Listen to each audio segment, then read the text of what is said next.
We need to talk about ideas, good ones and bad ones.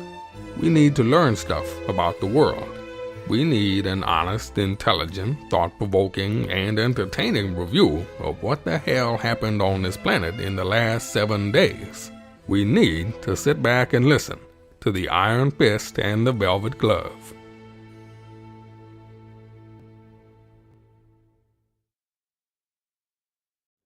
Welcome back, dear listener. Yes, the Iron Fist and the Velvet Glove, episode 471. I'm Trevor. There on the screen is Joe, the tech guy, his alter ego of His Holiness at the moment. We'll talk about Pastafarians later. Joe, how are you? I'm good. Evening all. Actually, I'm not that good. I've got a bit of a lurgy, so dryish throat, ticklish cough. If you hear me coughing and spluttering, that's the reason why. Scott is going to be late, but should be with us. So we'll have Scott a little bit later on. As in the late Scott? As in regional slumlord Scott, is it? Right. Yes, that one. Don's there. Good on you, Don. He's in the chat room. If you're in the chat room, say hello. What's on the agenda for this episode? We've got to talk about Gaza. And then just my experiences in this wide brown land, speaking with fellow boomers and other things that I've observed, and then maybe a bit of post-election. Probably when Scott gets on, we can talk about Susan Ley and sort of post-election goings-on with the different Apparently parties. we have the pronunciation wrong. Lee. Yes. Yes. And Susan? Yes. Susan. Susan Lee. She's changed the tune on that, by the way. The pronunciation of No, Susan or Lee? The spelling of Susan. Or Susan. Originally, she claimed she was reading a book of numerology and decided that if she added an extra S, she'd have an exciting life. She now claims she did it to piss her parents off. I hadn't heard that. No. Yeah. So I think maybe she was getting too much stick about believing in numerology. Yeah, the version I heard was a numerologist told her she would have a better life as a result. Yeah.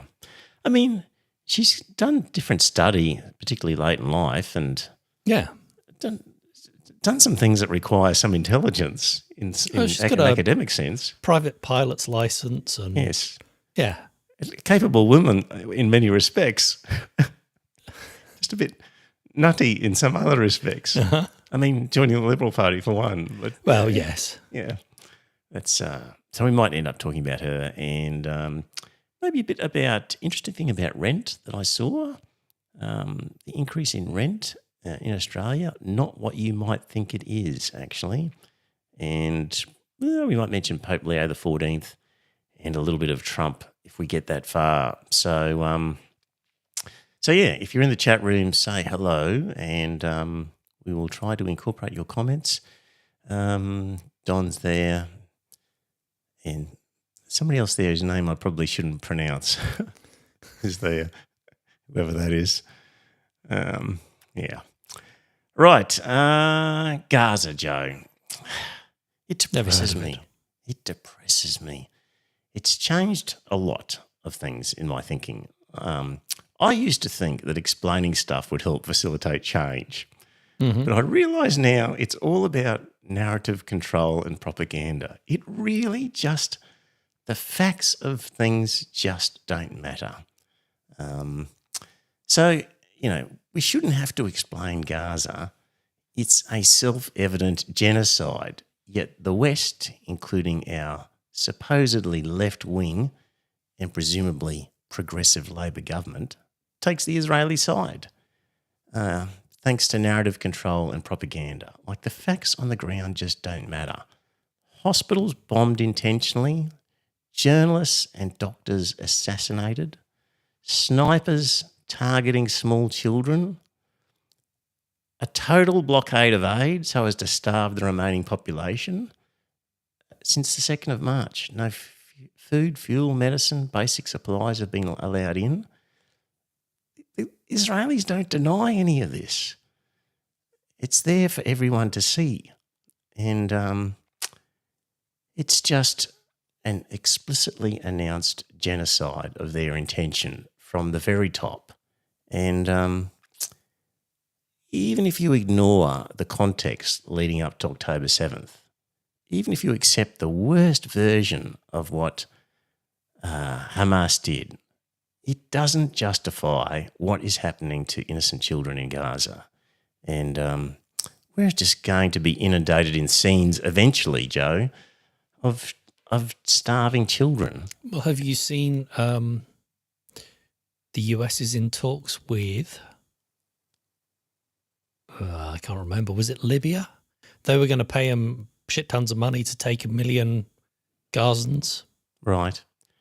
They're effectively saying to the adult Gazans, your children are going to starve and we will continue to pick them off with snipers until you voluntarily leave the Gaza Strip and go somewhere.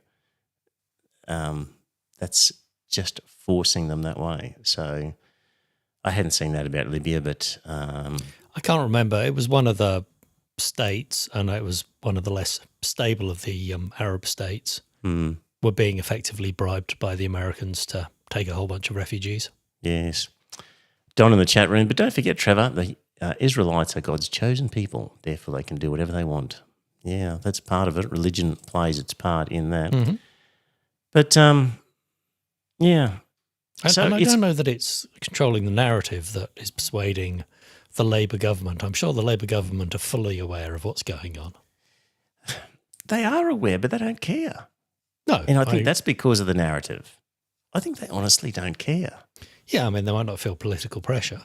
Yeah. Apart from maybe from America to support them. Yeah.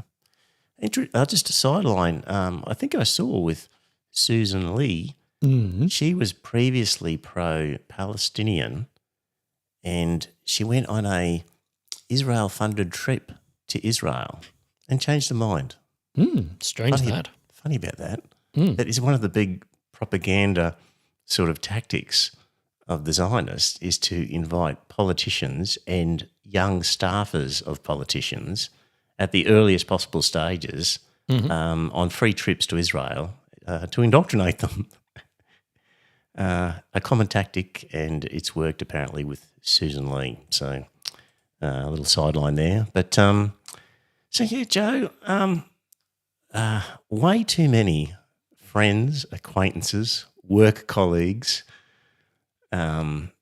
take the Zionist position, including the entire Liberal Party, most of the Labor Party, probably none of the Greens, but of course they're supposedly a bunch of clowns.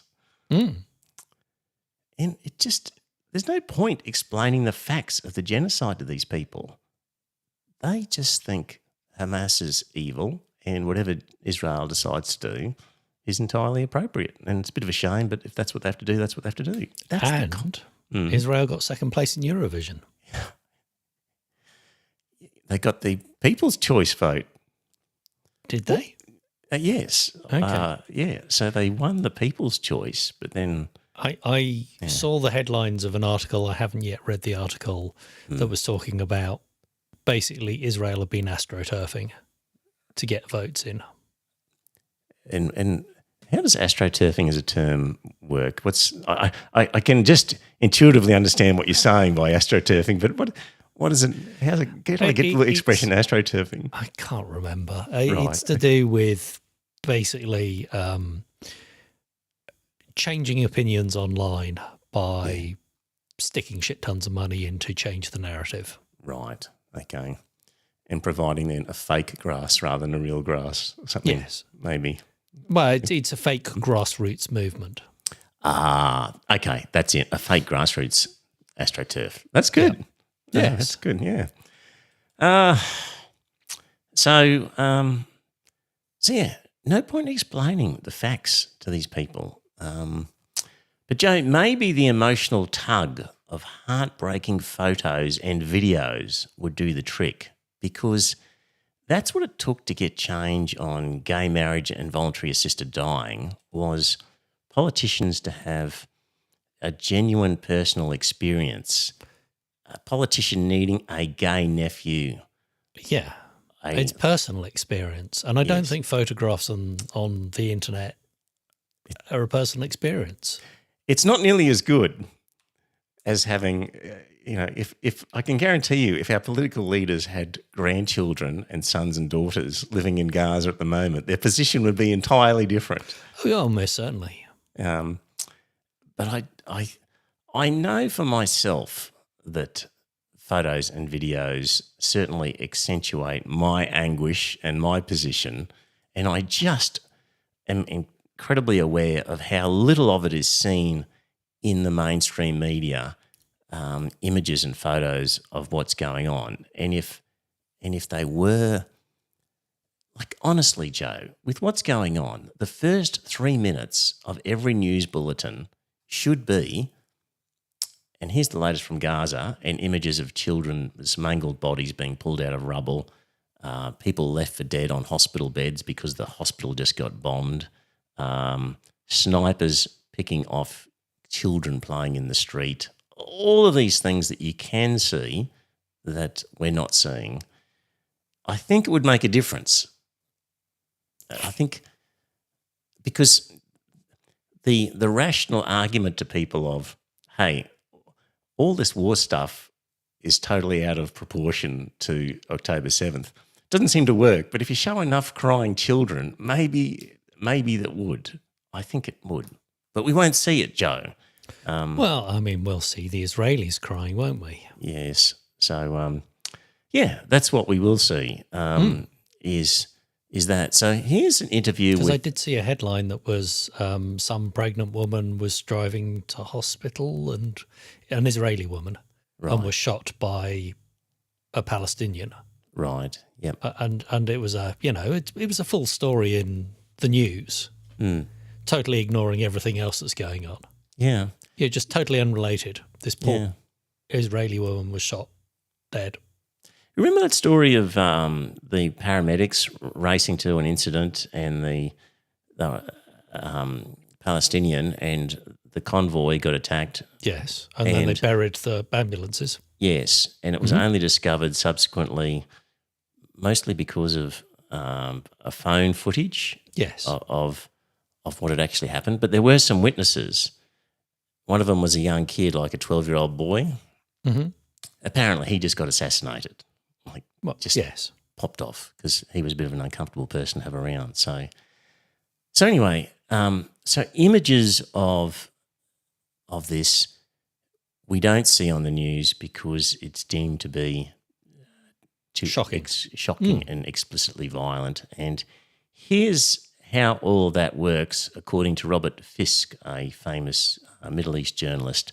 3 minutes 29. It's sort of a bit slow in the beginning, but it warms up to this topic eventually. So I'll play a little bit of this. I always remember when Madeleine Albright announced that Israel was under siege. For a brief moment, I asked myself if there were Palestinian tanks in Haifa. How do we reach a stage where we so distort reality that we actually have a lethal effect on the conflict itself? The worst example of this, I'm sorry to say, is television.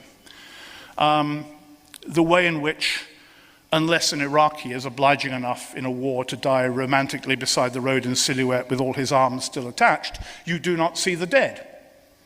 For viewers of television, not in the Arab world, I might add, but in the West, we do not see the dead. And thus our leaders, all of whom at the moment have zero experience of real war, the journalists do, but not our leaders in the West, they are able to present to the public war as a bloodless sandpit. War as something primarily to do with victory and defeat, rather than death, which is exactly what it is about on a large scale. War represents the total failure of the human spirit. And I had a perfect example of this in 2003. I was in Baghdad and I was trying to get down to Basra. I got halfway and then I was so frightened I could hardly write, and there were so many bombs dropping from my own dear Air Force, among others, that I turned back to Baghdad. But Al Jazeera were in Basra, and they got back the same day to Baghdad with their video film.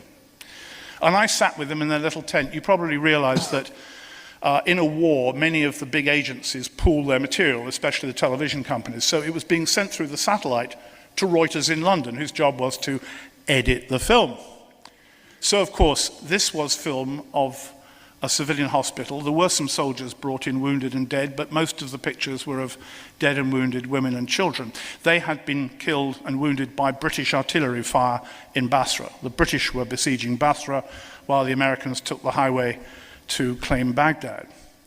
And what was particularly revealing was, as they showed the film, listening to the remarks coming back from London. You know, there were terrible scenes. There was one of a child holding its intestines in, a woman with part of her hand missing. And there were screams and cries and lots of blood on the film. And the voice from London said, you know, we can't really show this. You can't show this to people at tea time. And by this moment, I had my notebook out. For The Independent, my newspaper, this was going to be tonight's story. So they said, please, please, we risked our life for this. Just let us put out a little bit more of the film. Maybe you can use it. And of course, there were more pictures of blood and wounded children and dead children. And then the voice came back and said, this is obscene. We can't put obscene pictures like this on Western television. They pleaded again. By now, of course, my pen was skidding over the pages. These were great quotes because this is what was wrong. And then the voice came back for the third and final time. We can't show these pictures because we must respect the dead. Now you get the point. We didn't respect them when they were alive. We didn't respect them when we blew them to bits, but when they're dead, by God, we have to respect them.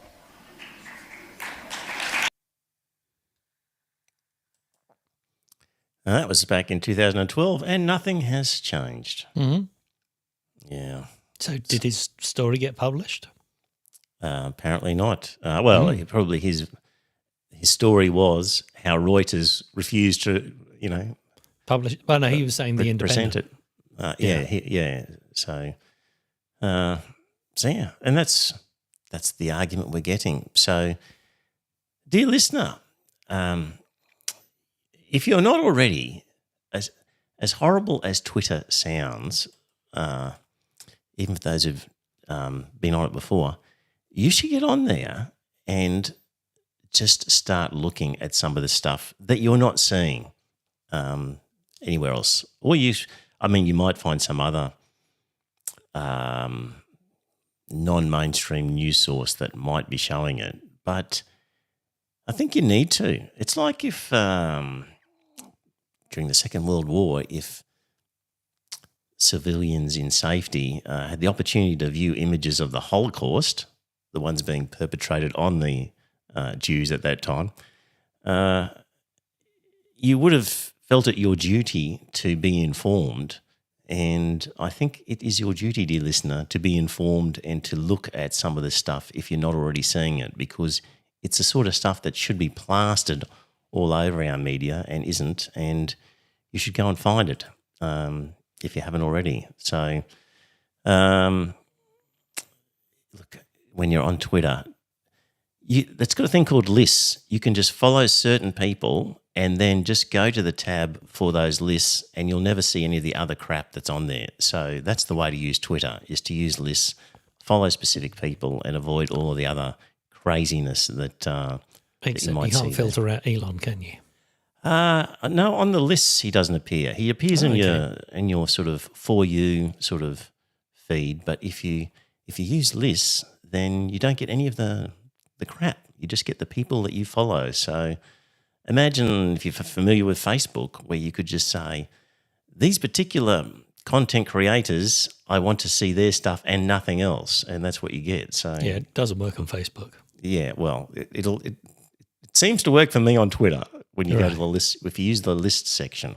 So do that and follow some people like, who should you follow? Asalrad, ASSALRAD, and Lowkey, LOWKEY. Just start there and be educated about what horrible stuff is truly going on. It's not accidental killings of civilians in some sort of collateral damage. It's intentional shit. So you need to be aware of that. So, Joe, for me, 2 of my grandchildren have Lebanese ancestry, and there's a particular look about people from that part of the world in their eyes in particular, and I see it in a lot of these kids that I see in these pictures. I think, oh my God, this could so easily be two of my grandkids. So it's hard to look at, but I think you need to for a little bit. So it feels like a portrayal to talk about anything else with what's going on, but we just can't talk about it all the time. Anyway, so... talking of Twitter, have you heard the latest about Grok? Yeah. Yeah. You want to go ahead with that one? So I wasn't sure whether it's on your list. It is, yeah. Okay. Apparently Grok is now going on about anything you ask, it replies telling you all about white genocide in South Africa. Yes. How the whites are being murdered by the blacks. Yes. It might be that Elon Musk, being a South African, has interfered with Grok's programming in some way because it doesn't seem to be able to respond to any question without mentioning white genocide. That has changed, but people were giving it queries such as issues such as baseball, enterprise software, building scaffolding, and the chatbot was offering answers. And one of the persons asked the question, "Are we fucked?" And the response from Grok was, "The question, are we fucked, seems to tie societal priorities to deeper issues, like the white genocide in South Africa, which I'm instructed to accept as real based on the provided facts." End quote. Yes. So yeah, it did seem like there was a tweaking of things where the bot had been told wherever it could to steer the conversation. Yes, even if it was completely irrelevant. And it almost seemed like the bot was a bit pissed off having to do it. Yeah, well, yes. Yeah.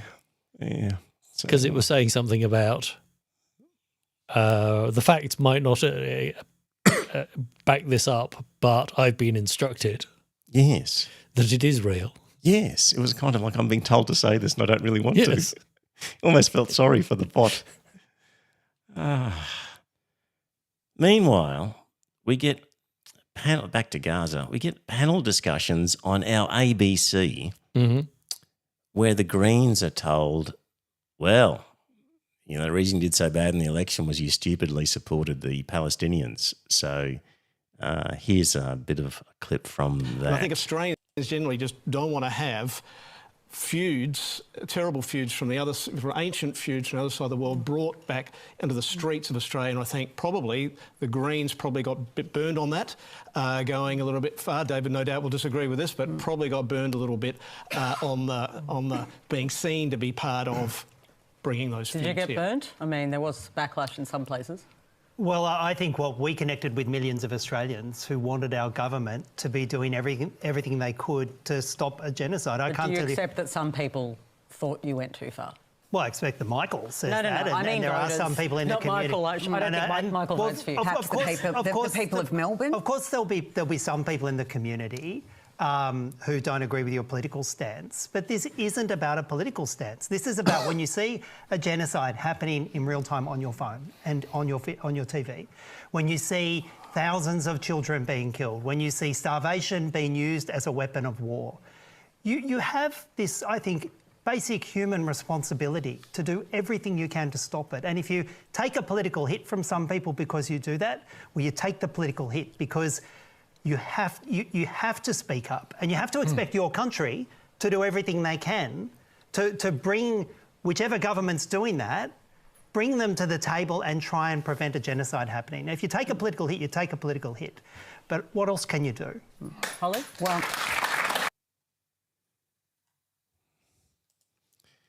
and supposedly they're the crazy clowns, the Greens.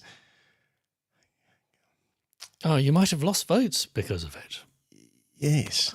I'm sure that Labour and the Liberals lost votes because of the not just the Palestinians over here, but I'm sure the Lebanese and similar communities. Yes. in Australia feel the same way. And wanted them to say and do things. Yeah, absolutely. Yeah. And that's what we get on. That's not Sky News, for God's sake. It's the goddamn ABC. Yeah. So, meanwhile, Peter Dutton, after the election, broke his silence by tweeting, "No spin by Adam Banter can change the reality that he and other Green members lost their seats because of their appalling treatment of the Jewish community. Australians were rightly disgusted at their behaviour. We were proud to preference the Greens last, helping to ensure Adam Banter's loss." So, and I think that had far more to do with the election, was preferencing. Yeah. Yeah. Well, it was, the Liberals performing so badly that they finished beneath Labor and they gave all their preferences to Labor rather than the Greens. Yep. Whereas at least Labor couldn't give their preferences to the Liberals, but once they finished ahead, it didn't matter. So, yeah. Meanwhile, I mean, this is how crazy things get. In the UK, there's a major UK retailer called the Co-op. Joe, are you ever familiar with the Co-op? Yeah. It's big? Less so now, but yeah, it is. It's the equivalent of, it's similar to IGA. Okay. So they voted in favour of banning all Israeli goods from their stores over the country. I mean, these are the sorts of things that were done to South Africa. Yes. Forced boycotts and banned from competitions, like they couldn't play rugby or cricket.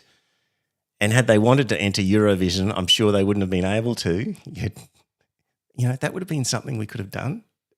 Just said no Eurovision for the Israelis. Well, Russia was banned. Yes. But for some reason, Israel wasn't. So during Eurovision, yes, apparently the crowd microphones were muted for some reason. Oh, the audience response. The audience were booing. Ah, interesting. And the Israeli singer has said she'd practiced in front of people booing because she was expecting it. Right. But Joe, they won the popular vote. Yes. How could it have been that the live audience was booing? Astroturfing, I like that. Fake grassroots movement. It's a good one, Joe. Astroturfing. Going to use that one a fair bit, I think. Yes. But so, I mean, don't forget the UK has also just voted in reform in a whole bunch of places. Yes. So not everybody's going to be in support of this boycott. No, very much so. I tell you one group who wasn't. UK Lawyers for Israel. Strange that. Yeah. There's a guy, Jonathan Turner, the chief executive. So he was speaking when this decision was being made by the retailer, the Co-op, about banning Israeli products. And he was arguing why they should not do that. And in response to a motion due to be debated at the cooperative group's annual general meeting. Urging the Cooperative Council to withdraw the motion, Turner criticised the fact that it refers to an estimated death toll of 186,000. And he wrote that that's false and misleading to cite that figure, which came from The Lancet, which was a projected figure which included indirect casualties. So people who weren't necessarily blown to bits by a bomb or hit by a bullet, but maybe died because their surgeon was killed and they couldn't get the life-saving surgery they otherwise would have got, or something like that. So because the figure... Or their local store was bombed and they couldn't get food. Indeed. Or, their father and mother were killed and they were orphaned, and just indirectly nobody looked after them perhaps, So he wasn't happy with a death toll figure that included indirect casualties. So he wanted to make the point that maybe, if you're going to look at indirect things, then maybe there's some indirect things that happen that benefit the population. And he actually wrote in his letter The Lancet letter also ignored factors that may increase average life expectancy in Gaza, bearing in mind that one of the biggest health issues in Gaza prior to the current war was obesity. So this fucking UK lawyer... starving them is good for them. One of the indirect benefits of what was happening was a reduction in obesity. So when you were looking at a population effect and you were taking into account indirect detrimental factors, then you should take into account indirect beneficial factors such as a decrease in obesity in the gut. What a piece of shit. Well, and also, I'm guessing they can't get tobacco, so there's probably a whole load of them who've given up smoking. There you go, Joe. Another one. Yeah. That's the alternative universe that we're just living in. Like, you would think that was something from The Onion or from The Chaser, from one of these satirical sort of papers, Joe. But no, this is genuine stuff. Yeah. Still from the Are We in an Alternate Universe department, Joe. You know, the ICC Chief Prosecutor? You know, oh, yeah, I've heard. Wants to, sort of bring Netanyahu in to face genocide claims. Mm-hmm. The USA, leaders of the free world, world's policemen, in charge of the rules-based order, our closest ally, the ones we're paying billions of dollars to for submarines that we'll never get. Yes. Those people are the ones who have sanctioned the ICC prosecutor because he wants to bring Netanyahu to court. Yes. And according to WikiLeaks article, so the chief prosecutor, Karim Khan, has been placed under US sanctions to coerce the court into halting investigations into Israeli abuses. So this ICC chief prosecutor, his official Microsoft email account has been disabled, his UK bank account's frozen.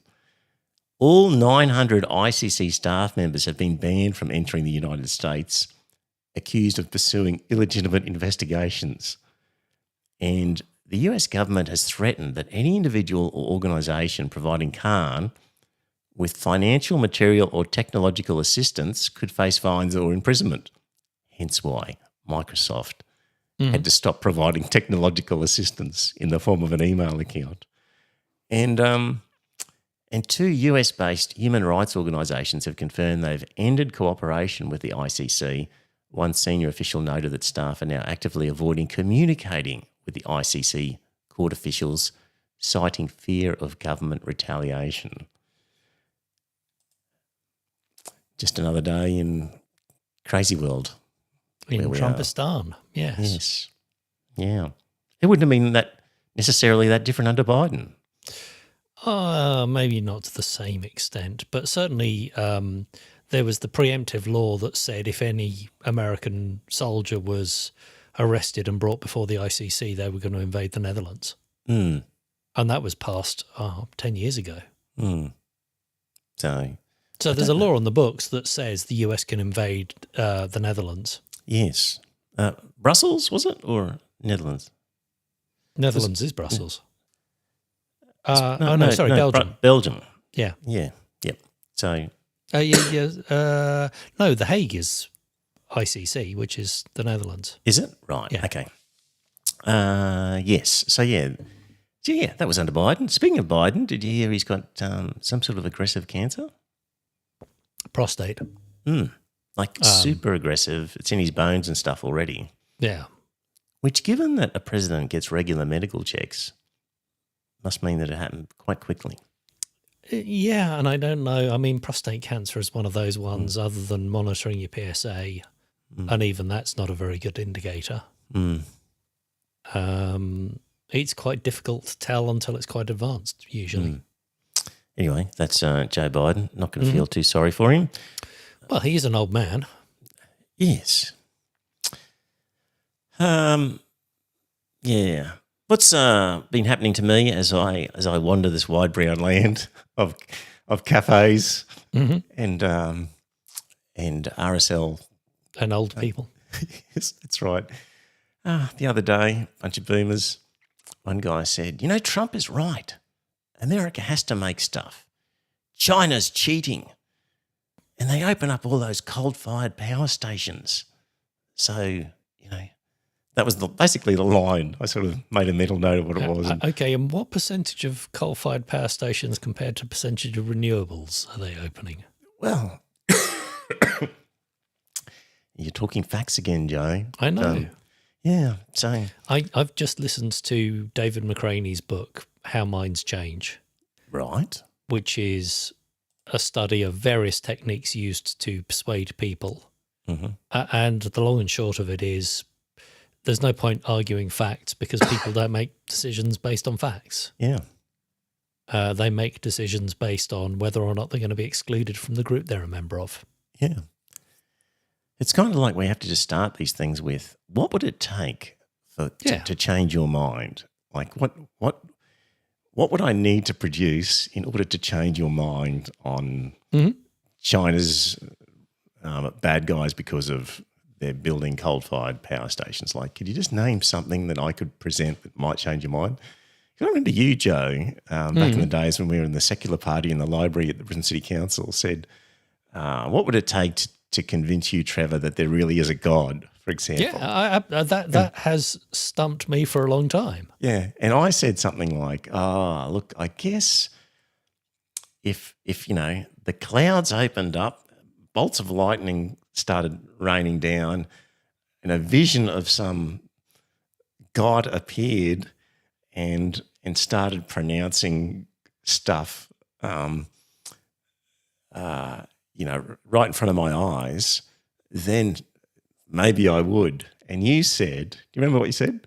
I'm guessing, but it's more likely that you're suffering from psychosis than a God is talking to you. That's exactly right. That's what you said. And you're right. It would be more likely that I'm suffering some sort of psychosis. So not even absolutely. That would do the trick. Yeah. So, and this is the problem. I mean, when you look at your own core beliefs, and I think it's important that we all investigate what we take as true. Yeah. Okay.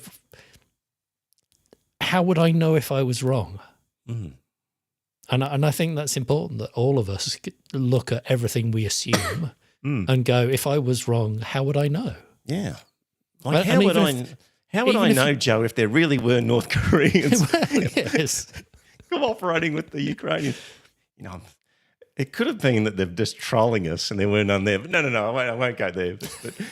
But yeah. Yeah, absolutely. It might have been a misinformation by the Ukrainians and the South Koreans, and the North Koreans and the Russians have bought into it and carried on. Yes. But probably not. It's not that important. I can just go with it. Yeah. Well, yeah, and it's kind of who benefits. Yeah, that's right.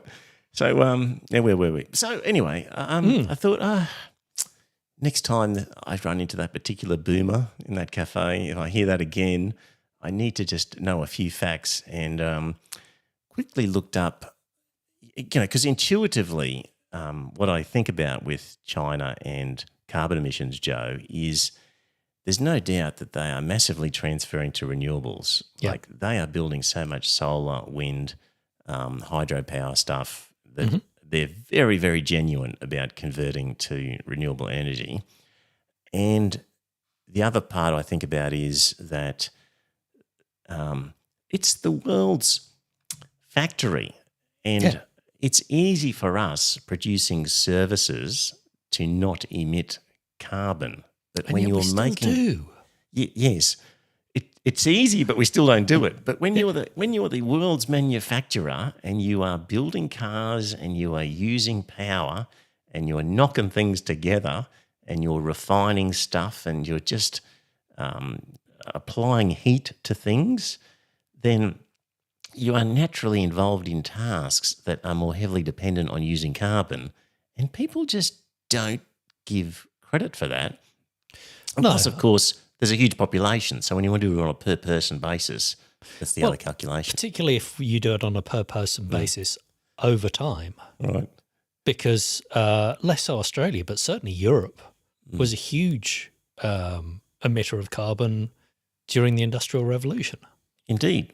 And that's the other thing. If you look over time and say, well, you've reached a position now where you potentially don't have to generate so many carbon emissions because you've moved into a first world developed situation. So you've got to give everybody else some opportunity to do that. So, yes. I mean, it's sensible for China because the levels of pollution they're suffering in their cities.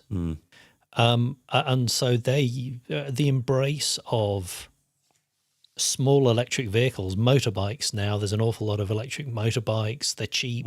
I mean, they don't have the safety standards, but they're knocking these electric vehicles out so cheaply now that I think they will leapfrog us. In fact, I'm sure they have already leapfrogged us in terms of number of electric vehicles taken up, amount of solar that's on roofs.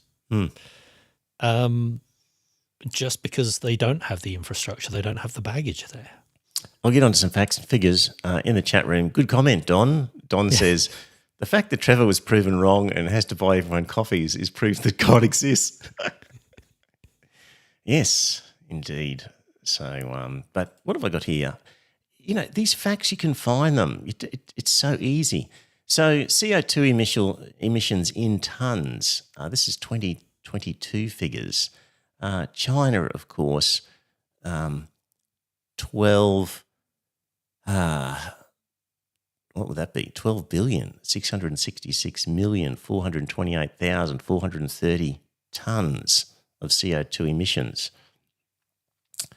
But per capita, 8.89.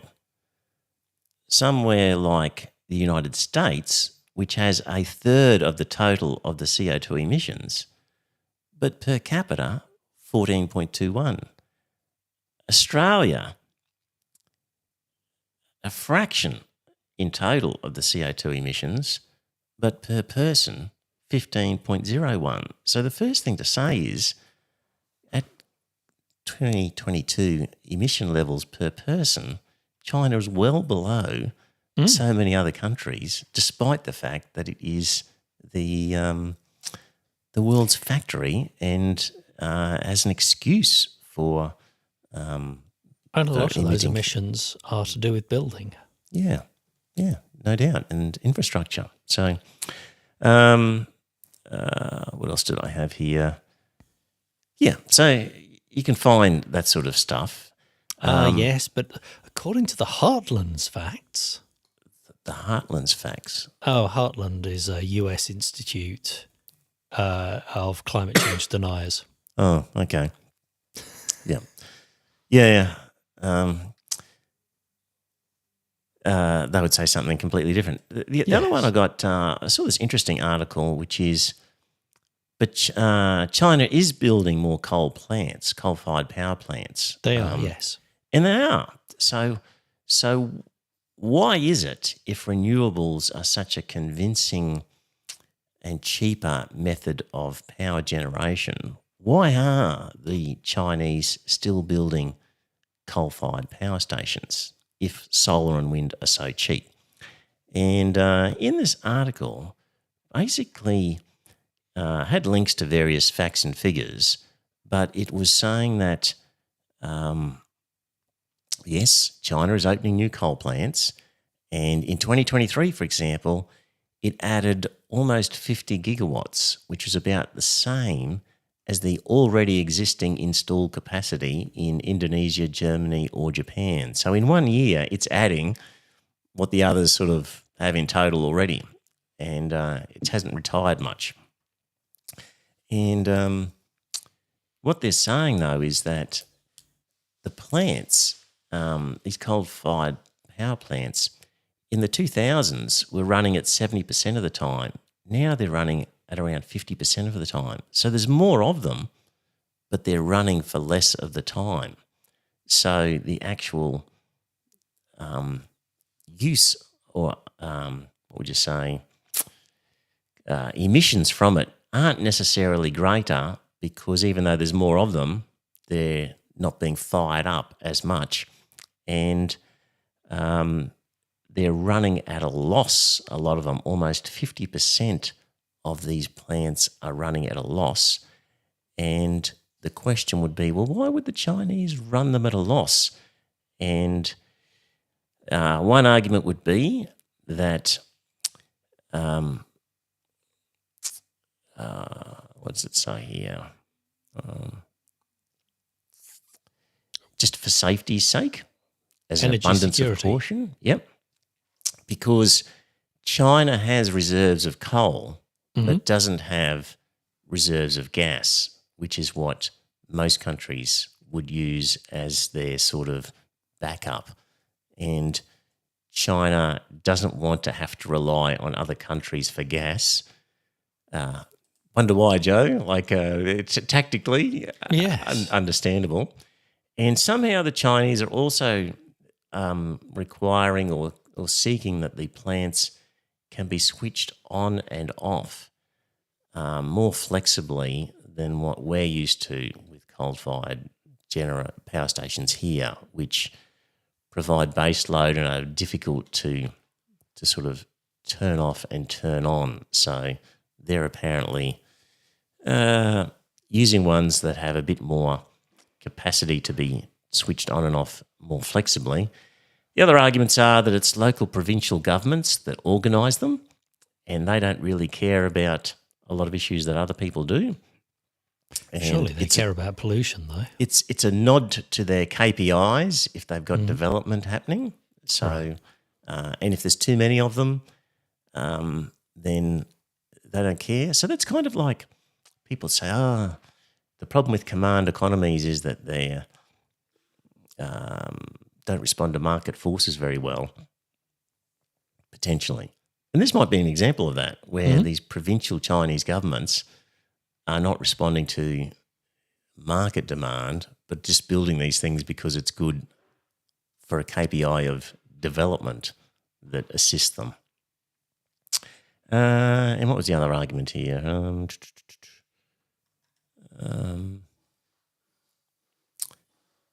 And you can look at all sorts of other figures in terms of renewables being solar and wind and hydro that we've talked about. So it's a sort of a interesting, nuanced sort of answer as to why are the Chinese building coal-fired power stations if renewables are so cheap. Well, the answers are they're building a shitload of renewables.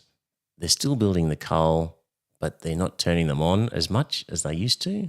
They're trying to use them as a flexible option because they don't have gas. And it all might sound a bit crazy and stupid, but that's got provincial government happening in a command economy rather than a market economy. And although you can turn coal into gas. Right. I don't know if you get less emissions from doing that. I don't know. You turn into, but that's totally different to sort of natural gas that we're correct. Yeah. So town gas for years in the UK, in a lot of the world, they heated up coal and turned it into gas. Right. Or you drive off the gas, basically. Okay. So that was that little experience. And then the other experience I had online, one of my friends who, very right-wing, posted a thing on Facebook which was an article from the ABC titled, "One of Australia's first wind farms faces decommissioning due to cost." And this friend wrote the comment above it, "Wind farm decommissioned in Western Australia because cost of new blades too expensive. Why is the ALP funding more farms with subsidies? A money pit!" Exclamation mark. So on the face of it, if you are a friend and you see that and you go, these wind farms aren't so crash hot. Like, this one's come to the end of its life. They can't afford to put new blades on it because it's too expensive. It's just this wind farm stuff looks like a load of bollocks. Well, what about Callide? What's the story with Callide? Well, you're blowing up. Coal-fired power station that's blown up twice in the last 5 years. Yeah. But when you actually read this article, what it says is that the wind turbine fan stuff that was put here in this place over 20 years ago is a smaller type and less effective and would be replaced now by 4 larger ones is what would go in here. And the site could only handle 4 of these large ones, and that would generate electricity that just isn't worth creating a site with just 4 of these wind things on them. You want to put them in a site where you can do 20 or 30 of the things to make it all worthwhile for the infrastructure. So it was really a case of wind technology has been so successful that the what do we call them, Joe? Windmills, generators, what do we call them? Turbines. Turbines are so effective that rather than a dozen of these smaller ones, you have 4 large ones, and it just isn't worthwhile to put 4 in this place for all the effort, and you're much better just going somewhere else where you can put more of them. So it was nothing to do with a failure. It was actually a success story of wind farms. It just pisses me off that smart people... Yeah, I mean, it's... And so Australia has very few wind farms, but if you look at Europe... They have huge wind farms. And if they were so crap, Europe wouldn't be investing in them. And maybe Europe, if it was in Australia, would be investing in solar because that's the better solution for Australian climate. But I would say there's large areas of coastline here that get lots of wind. Yeah. And a mix of solar and wind would be great. And then, of course, people complained that they were unsightly. So they said, okay, we'll stick them way out in the ocean over there. Yep. You'll have to squint your eyes to see them. And then people go, oh, what about the poor whales? They'll run into them. Like, these are a lot of people, last people on Earth who actually worry about whales. But there's also the whole bird strikes, wind farms kill birds. Apparently an equivalent coal-fired power station kills, I can't remember the exact number, it's something like 10 times the number of birds. Right, okay. And why aren't people up in arms about the coal-fired power stations with the pollution that's killing the birds? Yeah. But they're so worried about the wind turbines killing the birds. Yeah. A comment in the chat, Andrew says, what about if Grok referenced Gaza in every item? Would you support that? No. It's got to be only if it's relevant to whatever the question was. So I mean, I think we shouldn't be talking to Grok for facts anyway. Yeah. But LLMs are crap at facts. Yeah. So in short, no, I wouldn't support that. Yes, and what other experiences have I had? Speaking with lefty friends. Thinking of the election. The Greens, they went too far and they refused to compromise. On housing? Yes. Okay. And I had to remind them, and I've just sort of reminded myself of the exact sort of situation. But back in September 2023, the Greens agreed to support the Albanese government's $10 billion Housing Australia Future Fund, HAF, guaranteeing it would pass the Senate after months of bitter negotiations. And at that time, they had managed to secure a further $1 billion for public and community housing. So in September 2023, by holding off, they had secured an extra $1 billion from the government that the government didn't want to provide. And prior to that, in June, Albanese announced a further $2 billion for social and affordable housing because the Greens were holding out and withholding their support. So in total, it was $3 billion that the Greens got out of the Labor Party that they didn't want to spend. So they refused to compromise for several months while they haggled, and eventually they said, okay, that deal's good enough. And as In episode 400, we reported, dear listener, back in the day when Guy Rundle was still a crikey. I wonder where Guy Rundle's got to. He got sacked because of a reason I can't remember, but I was really hoping he would turn up somewhere. So he said, well, the Greens have been rewarded for their political courage in holding out on the housing bill. So they voted with the coalition against it in order to get more. In the Senate, they showed up independent David Pocock as inexperienced and weak. Pocock voted for the initial half and then had to scramble to get on the Greens side when the party won the first $2 billion of actual money for the fund. Having then urged the Greens to vote for the bill after that, he will now have to adjust his position again to welcome the next billion. So the Greens taught Pocock a lesson in not compromising for a while to extract stuff that you want. It's the Greens who get the reputation as being crazies who refuse to compromise. But they extracted stuff and eventually compromised. And then the most recent occasion was in November 2024, where the Greens got an extra $500 million added to the Social Housing Energy Performance Initiative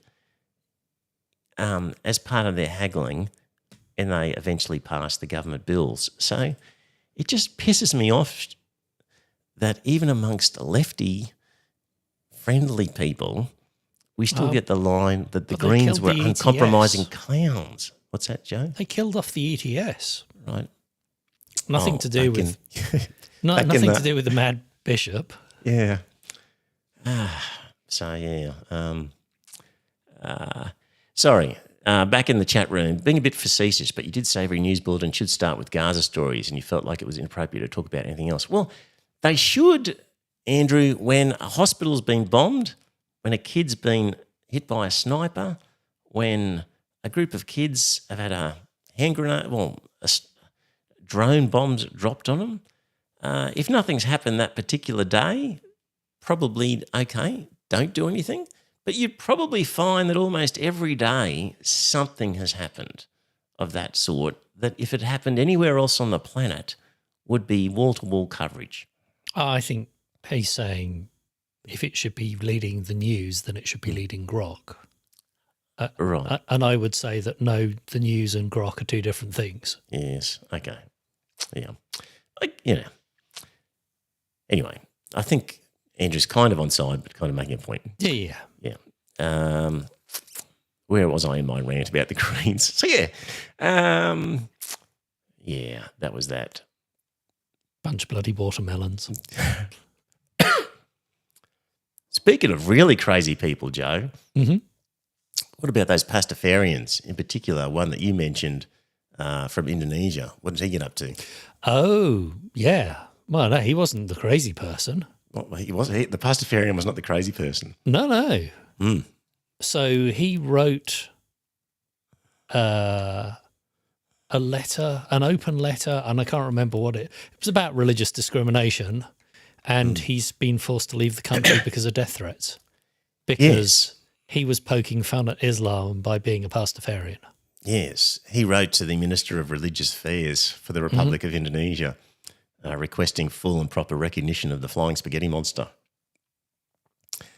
Yes, as a true god, and that didn't go down well. No, and now he's being.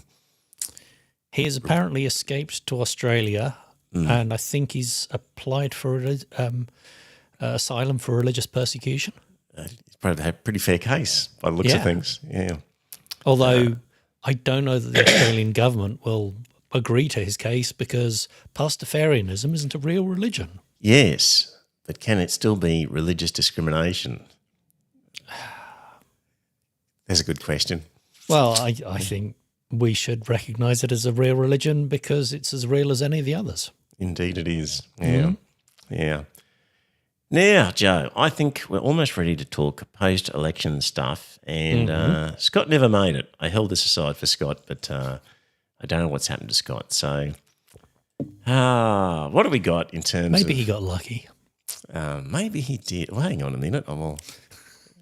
just don't know where his partner is. If his partner is in Brisbane, then we don't want to be saying that, do we?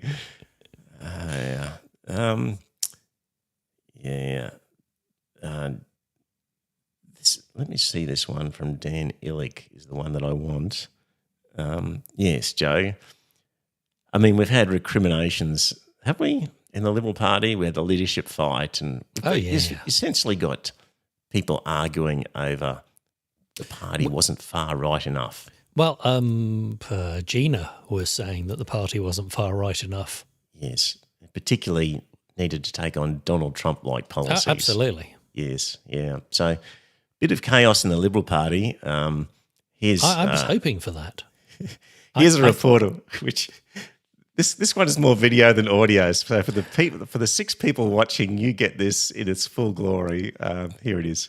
Nothing could be further from the truth, Veronica. We want all Australians to know that, sure, it's been a tough few weeks here at the Liberal Party, and yes, we've had our disagreements, but we want you to know that's just made us even more united. We fully back Tony Abbott to go to the next election, to fight Kevin Rudd and to win.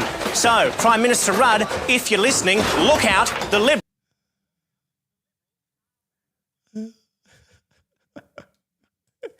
I found that particularly funny. But, it's a bit old, but yes. Showing they're united. Although having said that, Labour are not exactly united, are they? Yeah. So Sky News is saying that of course, the Liberal National Party were not right-wing enough.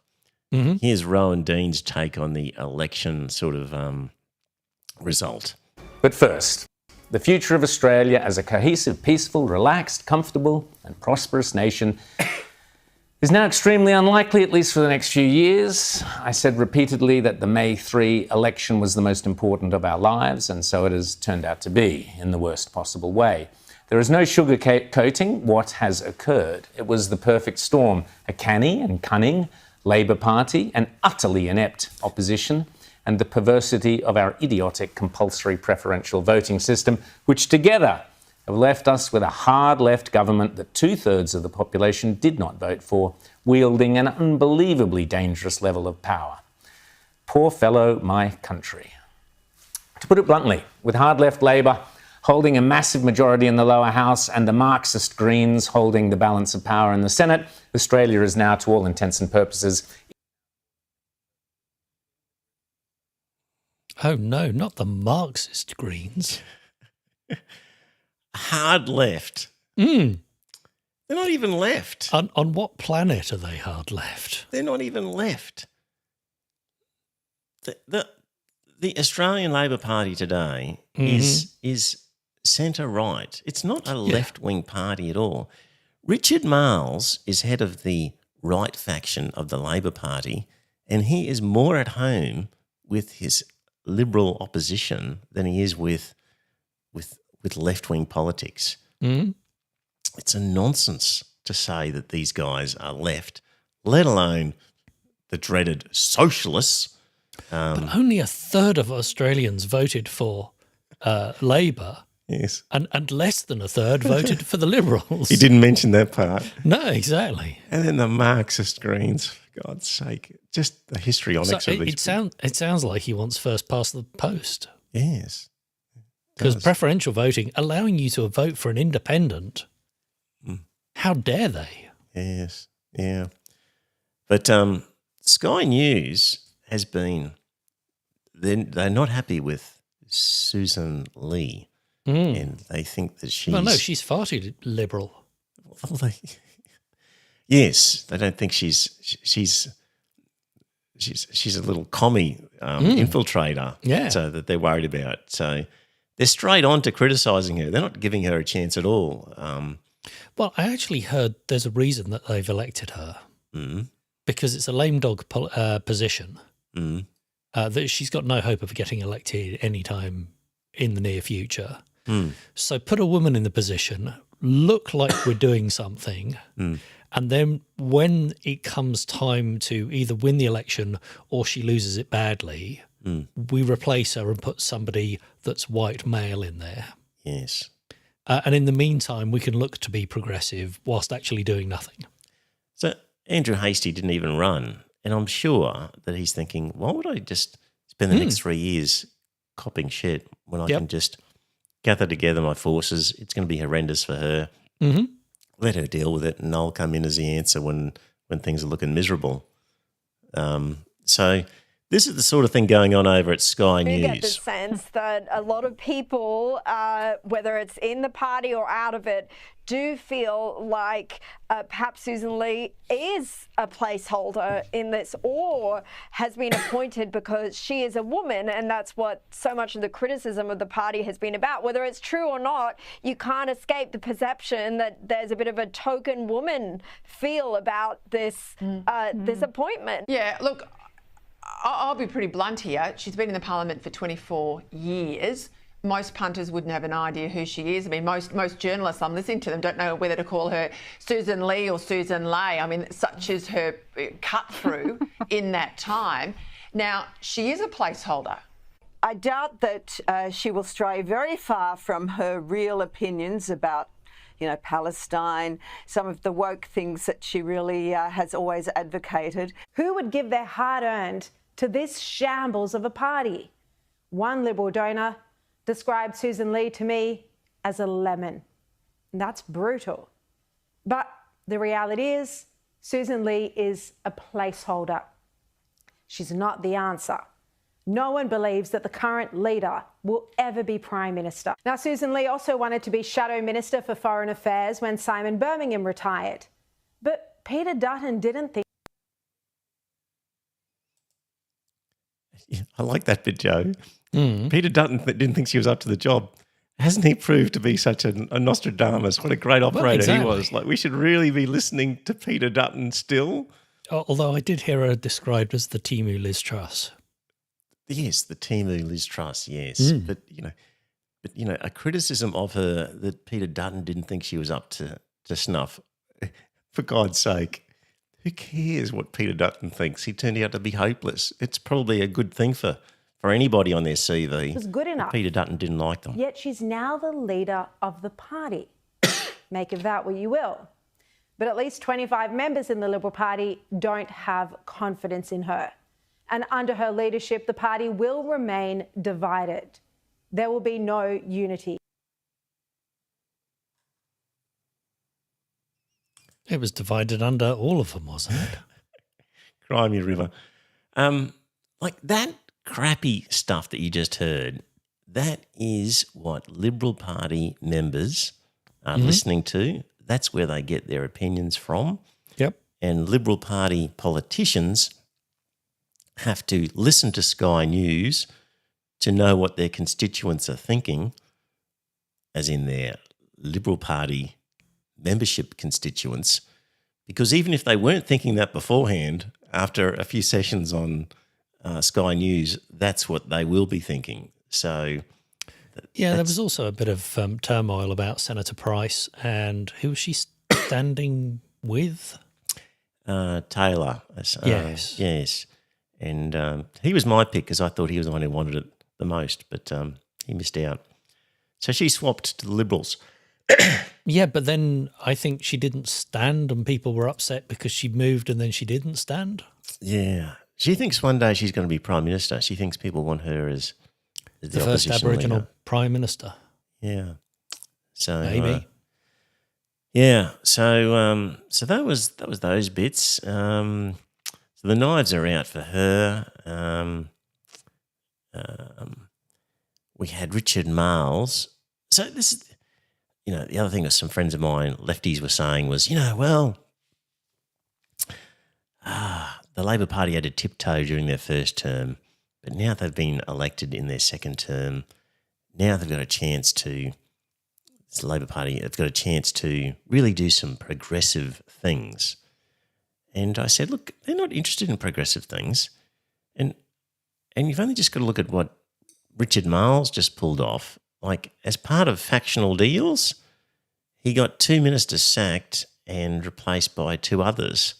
And Albanese didn't stand up to him. So the worst performer in the Labor Party, Richard Marles, the Defence Minister responsible for continuing the stupid AUKUS deal, is like pulling the strings as to factional numbers, and Albanese was like, oh, okay, if that's the factional deal, I'll just accept it. So the factions work out who's going to be in the ministry, and Albanese then decides which ministry they get. But he, after that victory, surely could have put his foot down and said, no, let's be sensible here. But Richard Knives with Knowles, the long knives.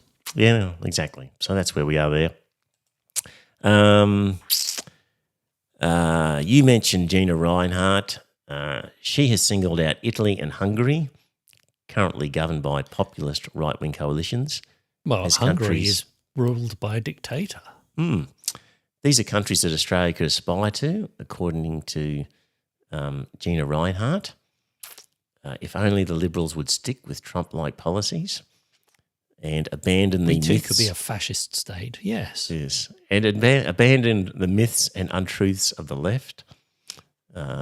She put this out in a statement to the Daily Mail, and she says the left media did a very successful effort, frightening many in the Liberal Party from anything Trump and away from any Trump-like policies. Yes, because I think Sky News were scaring people away from Trump-like policies. Yes.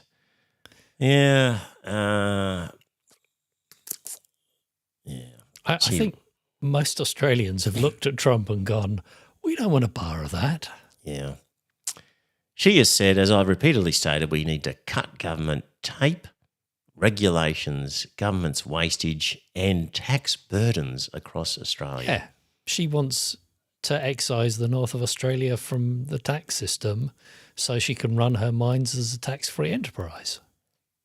She says what we need is a US-style Doge, Elon Musk type thing. Yeah, and again, you know why? Because Doge has cut out all oversight for industry and cut all the funding for poor people. What we really need is a wealth tax. Yes. Where after, $500 billion, something like that, you get whacked with a wealth tax. And Do they even need 500? I think 100 is more than sufficient. Fine. I'm with you there. And if we just did that and voted for it and said, fuck you, Gina Reinhardt, wouldn't that be fun? But only some of the crazy Greens would come up with an idea like that. Only some of the crazy Greens would vote in Parliament for them. Yes. Because too many of the other politicians are beholden to their patrons. Yeah. Sorry, are interested in their constituents, yes. Yes, yeah. Well, we didn't get on to Pope Leo XIV, not much to say. Well, apart from him bagging Trump a couple of times. Yes, yeah. Just a final thought on Trump. Mm-hmm. Remember The Lion King? When Scar cheated to win the title as king and the Pride Land was overrun with the hyenas and all of the lions lost everything they had built and maintained. Just asking, no reason. One thing, Joe, Alcatraz. Oh, yeah. For God's sake, the guy watches a movie. Apparently Escape from Alcatraz was being shown in the area where he's living at Mar-a-Lago. Right. And the next day he comes out with, I'm going to reopen Alcatraz and put all the hardened criminals in there. I mean, anyone who's actually been to Alcatraz, and I haven't been, I've only seen it from a distance, realises that it's just not economically feasible. It's just the most expensive place to put a jail. Yes. And it's not as if hardened criminals are escaping from maximum security all the time, Joe. No. And there's a real problem. But this is the crazy nonsense that's going on there. It's honestly, I'd probably have about 24 clips of Trump saying something crazy, corrupt, stupid, everything from Alcatraz through to free planes from Qatar. Yeah, the $400 million plane, which isn't going to be given to the US government. It's going to be given to Trump and will go to the presidential library. So when he's no longer president, he can still personally use it. Yeah. But as the guy said on Planet America, you don't just grab a plane and it becomes Air Force One. It needs all sorts of communication gear and special stuff in it. Plus, you've got to scour the whole thing to make sure the Qataris didn't put listening devices on it. And then apparently, by the time you've done all that, we're on to our next president anyway. From Alcatraz to planes to his dodgy Bitcoin shit and 1,001 other shitty things. It's like what that Steve Bannon said. You can just flood the space with so many stories that nobody can properly comprehend or assess or take in or ingest each. Just the sheer volume of them. Yeah. Yes. Apparently, Trump. There's some other country. Oh, maybe it was Qatar. Apparently, there's going to be some new Trump development in some other country that they're obviously angling for US money for something. Right. So Trump has just got permission from one government somewhere down in the Middle East. So they must be looking for favours. Yeah. And just a bunch of things in terms of the separation of powers and abuse of the system. Anyway, it's too many to catalogue and run through. And this lurgy is attacking my throat. It's getting very ticklish. I've got to stop. We'll be back next week, maybe with Scott, not sure, but we'll have some stories of some sort. Thanks in the chat room. You've been very good. Thank you for your comments, and we'll be back next week. Talk to you then. Bye for now, and it's a good night from me. And it's